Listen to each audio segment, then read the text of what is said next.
তা বাদে তুমি সিনেমা হল করো, তুমি কমিউনিটি হল করো, তুমি দোকান করো, তুমি ব্যবসা করো, আমার কোনো আপত্তি নেই।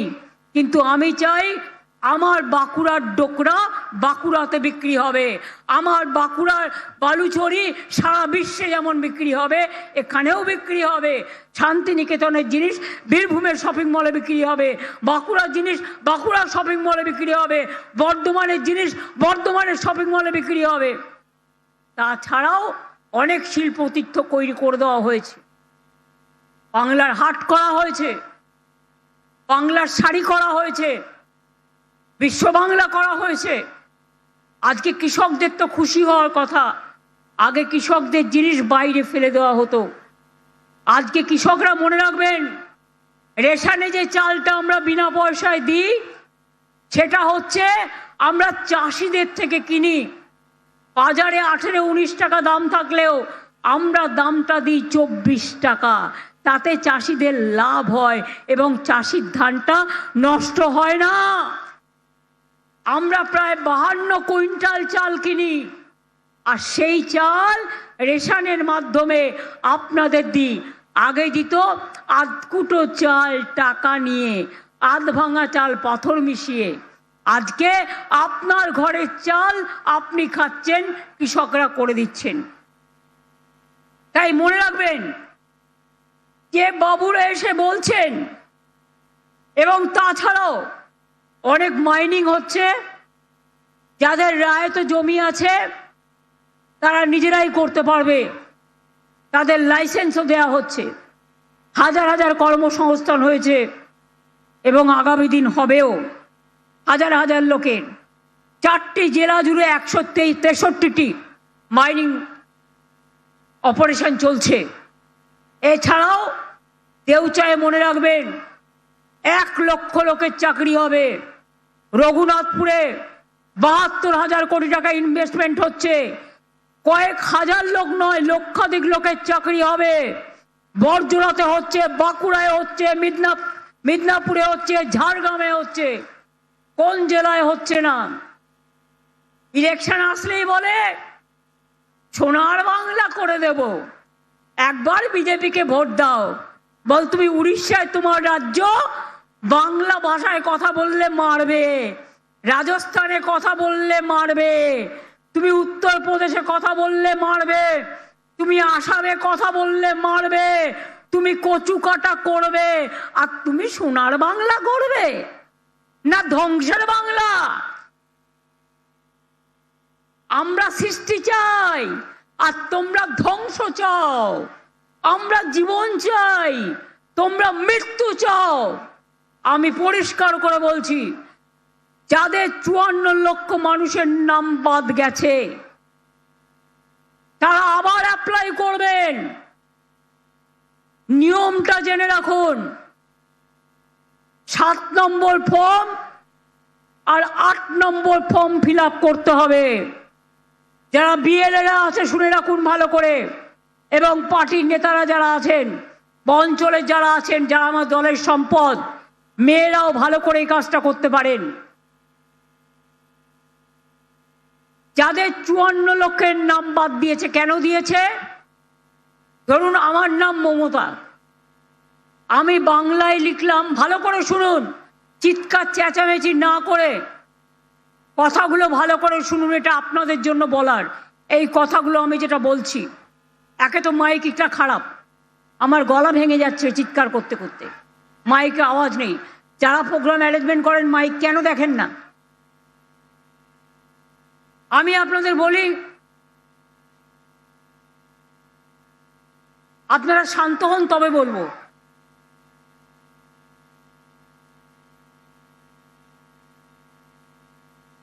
সবাই মুখে আঙুল দিন, ঠিক হয়ে যাবে। কেউ বলুন নিজেরা কথা বলবেন না, নিজেদের মধ্যে ঠিক হয়ে যাবে, কারণ মাইকটা ভালো না, আমাকে চিৎকার করতে হচ্ছে।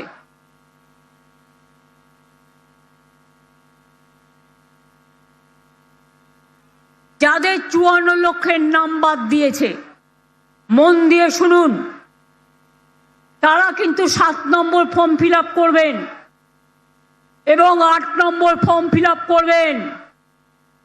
তার কারণ এটা আপনার অধিকার।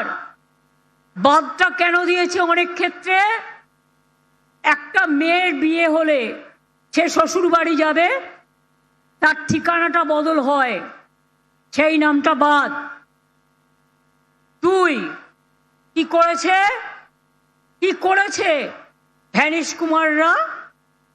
ধরুন আমার নামটা মমতা, আমি বাংলায় মমতা লিখলাম, ইংরেজিতে আমি এম এ টি একটা এও লিখতে পারি, দুটো এও লিখতে পারি, আমি এম ও লিখতে পারি। এবার কি বলছে, একজন হচ্ছে টাইটেল সিংহ বাংলায়, সে ইংরেজিতে কি হবে? সিনহা, ওটার উচ্চারণ ব্যাস বাদ। এমনকি আমার সাংসদ কাকলি ঘোষ দস্তিদার, তার ডাক্তার ছেলেদের সবার নাম বাদ, কাউন্সিলরদের নামও বাদ। আপনারা এটা ছাড়বেন না। ছাড়বেন কি?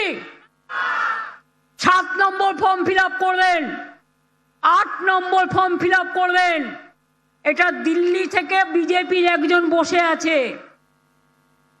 আইটি সেলের, তিনি ইলেকশন কমিশনের অফিসে বসে ইয়ারোদের নামে মিথ্যে কথা বলে, ইয়ারোরা জানে না, তাদের নামে সই করে ওই নামগুলো বাদ দিয়েছে।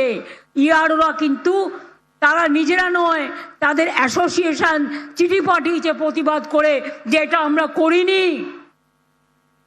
এটা করতে ওরা বাধ্য, এটা আপনাদের অধিকার, না হলে ঘিরে বসে থাকবেন মেয়েরা।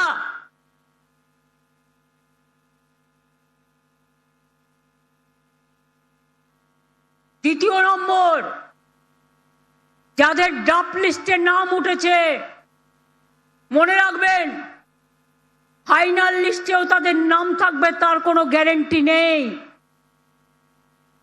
বিজেপির অনেক বদমাইশি চলছে, ও মানুষের অধিকার, মানুষ যাতে ভোট দিতে না পারে কাটার চেষ্টা করছে। আপনার লক্ষ্য রাখতে হবে। এখন এসআইআর করতে 2 বছর লাগে, নির্বাচন সামনে বলে বাবুদের, ওই যে হ্যাংলা বাবু, তাড়াতাড়ি ওনাকে জিততে হবে। জিতবে না কচু হবে, জিতবে না ঘেঁচু হবে। বল যা ঘেঁচুর ইংরেজি জিজ্ঞেস কর, বাংলা ওয়ার্ড, আগে বাংলা ভাষা শেখ, এগুলো বাংলার word, typical type of word. ঘেঁচু হবে, কচুর নয়, ইংরেজি জানবে। ঘেঁচুর ইংরেজি কি বের করো।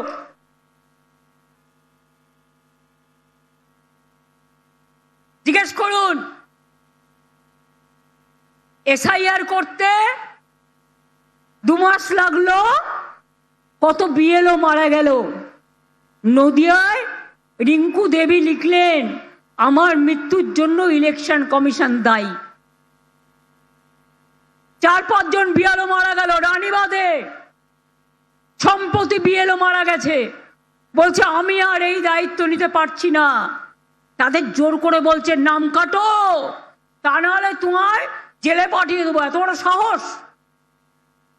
আমি আছি এখানে, তুমি জেলে পাঠাবে? জেলে তোমায় পাঠাবো।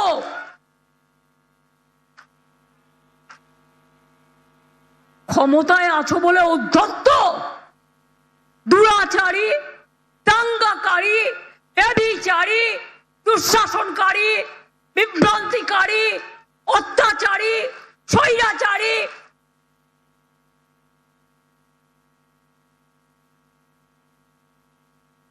এদের বড় বড় কথা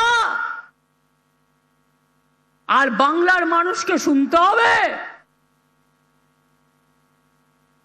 রামকৃষ্ণ পরমহংসদেবের কথা জানে, স্বামী বিবেকানন্দের কথা জানে, মৌলানা আবুল কালাম আজাদের কথা জানে, আম্বেদকরের কথা জানে, বিরসা মুন্ডার কথা জানে, রঘুনাথ মুর্মুর কথা জানে। কারো কথা জানে না এরা। তাই বঙ্কিমচন্দ্রকে বলে বঙ্কিমদা, বিদ্যাসাগরের মূর্তি ভাঙে। রবীন্দ্রনাথ ঠাকুর নাকি শান্তিনিকেতনে জন্মেছিলেন, নেতাজি নাকি সন্ত্রাসবাদী, ক্ষুদিরাম নাকি সন্ত্রাসবাদী। মাতঙ্গিনী হাজরাকে মুসলিম বানিয়ে দিয়েছে, আমাকে তো সারাক্ষণ বানায়, আপনারা জানেন। আমার তাতে গায়ে ফোসকা পড়ে না, তোরা যত বলবি তত খুশি হব আমি। আমাকে আদিবাসী বানাও, আমাকে তপশিলি বানাও, আমাকে মাটির মানুষ বানাও, আমাকে সংখ্যালঘু বানাও, আমাকে পার্সি বানাও, আমাকে খ্রিস্টান বানাও, I don't care. I dear, আমি কেয়ার করি অনলি মানুষকে, আর কাউকে নয়। যতদিন বাঁচবো এই দুরাচারীদের বিরুদ্ধে লড়বো, এই শকুনি মামাদের বিরুদ্ধে লড়বো, এই দুর্যোধনদের বিরুদ্ধে লড়বো, এই দুঃশাসনদের বিরুদ্ধে লড়বো, লড়বো, গড়বো, জিতবো।